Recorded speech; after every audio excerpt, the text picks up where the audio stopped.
La Fabrique des communs pédagogiques présente les podcasts de l'éducation dehors. Bonne écoute. Bonjour à toutes et à tous, bienvenue sur les podcasts et rencontres de la classe dehors. Nous sommes au sein du parc du 26e centenaire à Marseille. Je suis Robin de la Fabrique des communs pédagogiques et nous nous retrouvons dans ce podcast des rencontres pour parler de l'enseignement en extérieur.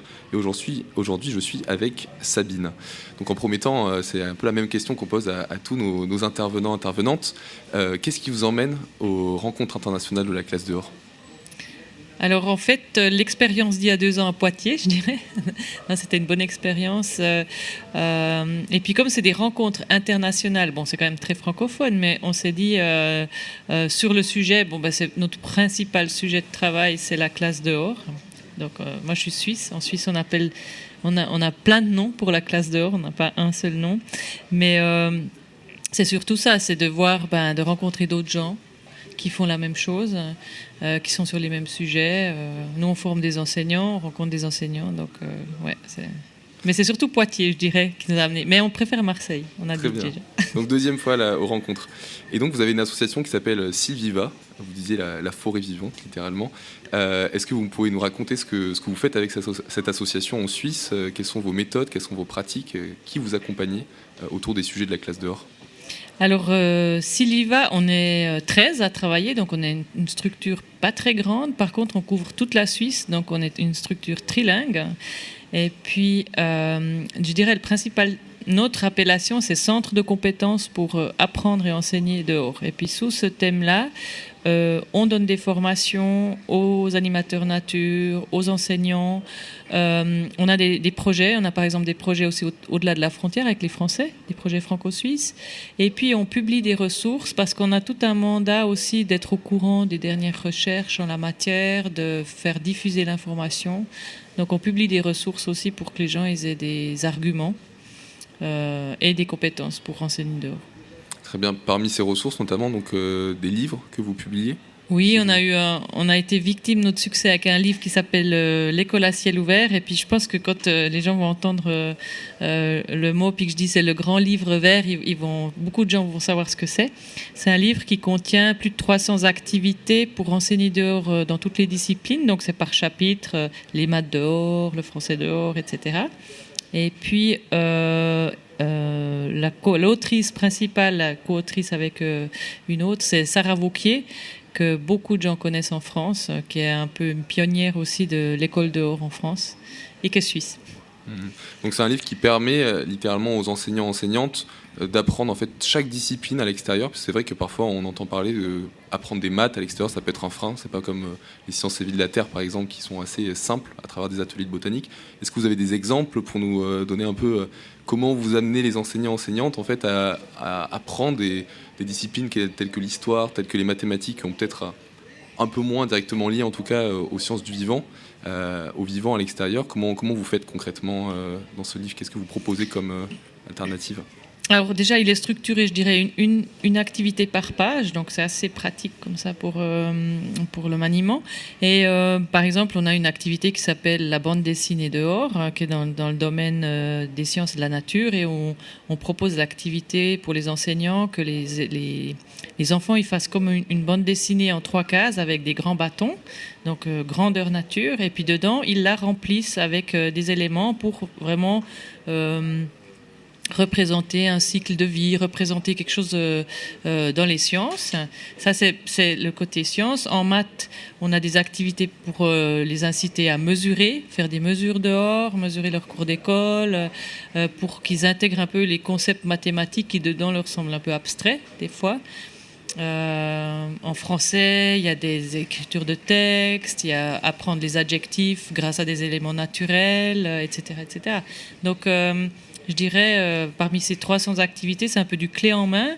C'est, je dirais, pour les enseignants qui veulent se lancer, puis qui se disent, mais comment faire ? Je veux déjà aller dehors, j'ai 3 quarts d'heure.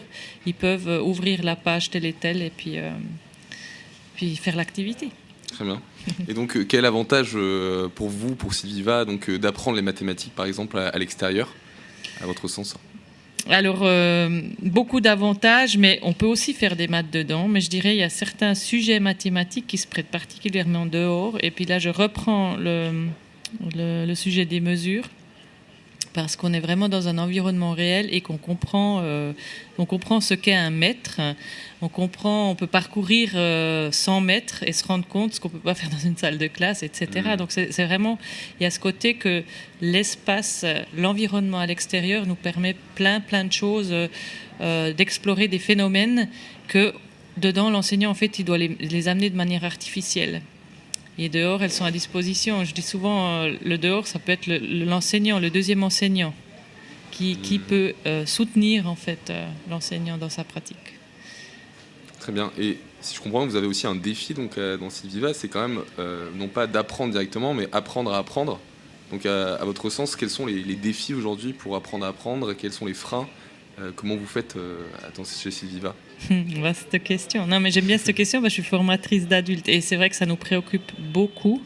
D'ailleurs, là, dans les rencontres hier, j'ai animé le séminaire qui était justement sur l'évaluation. Comment on sait que les enseignants qu'on forme, ils ont vraiment après des compétences pour sortir? Vaste question. Et puis, on se pose beaucoup aussi la question de quelles sont les méthodes actuelles qui permettent à nos adultes d'apprendre, qui pourraient aussi après reporter dans leur classe ou dans la classe dehors, justement. Et puis, je dirais, nous, on est beaucoup dans des méthodes déjà actives, de pédagogie active. Les gens expérimentent, essayent de comprendre par eux-mêmes, échangent, réfléchissent comment transférer. Et puis, beaucoup aussi dans des méthodes autonomes, de l'apprentissage en autogestion, beaucoup de... mais ouais, c'est des méthodes, je dirais, qui sont peut-être encore assez nouvelles aussi pour l'école. Pas forcément tous les enseignants l'appliquent après en classe, mais ça donne des pistes d'inspiration. Comment aussi guider les élèves dehors, parce que peut-être pas la même forme au début. Puis l'idée, ce serait aussi que quand il y a des trucs qui marchent super bien dehors, qui sont nouveaux, qu'on les reprenne dedans. Donc, c'est comme si le dehors améliorait aussi la qualité du dedans, finalement. Ou la posture de l'enseignant. On travaille beaucoup sur la posture de l'enseignant qui, dehors, à un moment donné, demande un lâcher-prise. Tous les enseignants le disent. Mais finalement, ce lâcher-prise, il va être super utile dedans aussi, dans ce sens-là. Et vous voyez donc la plupart des enseignants sont plutôt enthousiastes, où il y a peut-être des personnes aussi plus réfractaires à certaines méthodes, certains ateliers. Comment dépasser certains blocages, justement, enfin certains exemples potentiellement vous avez de blocages principaux, dominants que vous observez au sein de vos ateliers? Oui, alors je dirais le principal frein des enseignants pour sortir, c'est la sécurité et la peur de prendre du retard sur le programme, en fait, de perdre du temps. Oui. Et puis, alors ça, on peut bien sûr le déconstruire, mais on doit aussi leur laisser le temps. Et nous, on leur dit souvent, vous pouvez avancer par étapes, vous pouvez déjà juste aller, à la place de lire le livre dans la classe, vous le lisez dans la cour d'école. Parce que dehors, il y a déjà l'oxygène, on arrive à mieux réfléchir. Il y a d'autres stimuli qui font que finalement, même la même lecture, elle sera quand même différente. Et l'enfant, il va l'intégrer différemment. Et puis, prendre aussi le temps et s'octroyer aussi le droit d'observer les élèves, comment ils évoluent, qu'est-ce qu'ils retiennent. Et puis, finalement, après, on arrive à s'auto-convaincre aussi, que dehors, on voit qu'ils sont souvent beaucoup plus motivés. Ils peuvent l'être dedans, bien sûr, aussi, mais c'est quand même ce que la majorité des enseignants nous disent. Et puis, un enseignant qui a ses élèves motivés, il est super motivé à son tour. Donc, mais on n'est pas à dire tout le monde doit sortir, mais on a à dire plutôt tous les élèves doivent avoir l'occasion d'expérimenter l'école dehors régulièrement, mais pas forcément tous les enseignants. Et donc vous avez animé plusieurs ateliers, rencontres cette année. Est-ce que vous pouvez nous en parler au moins d'un? Est-ce que vous avez pu transmettre? Est-ce que vous avez pu avoir des retours même sur ces ateliers? Oui, j'ai l'impression que j'ai beaucoup trop fait. J'avais un truc tous les jours. Non, mais peut-être. Non, mais quand même les deux, mais très rapidement. Le premier, c'était mercredi. C'est notre projet franco-suisse avec le GREN Bourgogne-Franche-Comté. Et c'est un super projet parce qu'on organise des voyages d'études entre les enseignants suisses et français. Ils vont se visiter pendant que l'enseignant sort avec sa classe. Il a des observateurs, des visiteurs. Et puis après, ils font un échange, bilan, qu'est-ce qu'ils ont appris. Et en mars, c'était les Français qui ont visité les Suisses. Et puis en juin, là, on va partir de l'autre côté. C'est les Suisses qui vont partir en France. Donc ça, c'est un super chouette projet. Et puis aujourd'hui, on a animé l'atelier sur quels sont les résultats des recherches, en fait, en la matière internationale. Quels sont les bénéfices d'enseigner et d'apprendre dehors, au niveau santé, au niveau motivation, au niveau devenir un éco-citoyen. Et puis, quelles sont les recherches qui existent déjà et qui donnent des résultats. Et ça, du coup, toutes ces recherches, on peut les retrouver dans un ouvrage que vous avez, un des livres, justement, une des ressources que vous mettez à disposition. Voilà. Le premier livre, Le Vert, c'était L'école à ciel ouvert. Puis là, ça s'appelle Les bienfaits de l'école à ciel ouvert. C'est un livre qu'on a essayé vraiment de vulgariser.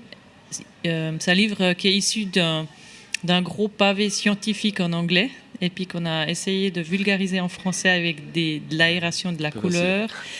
Ouais, c'était intéressant, mais moi j'ai bien aimé faire ce travail.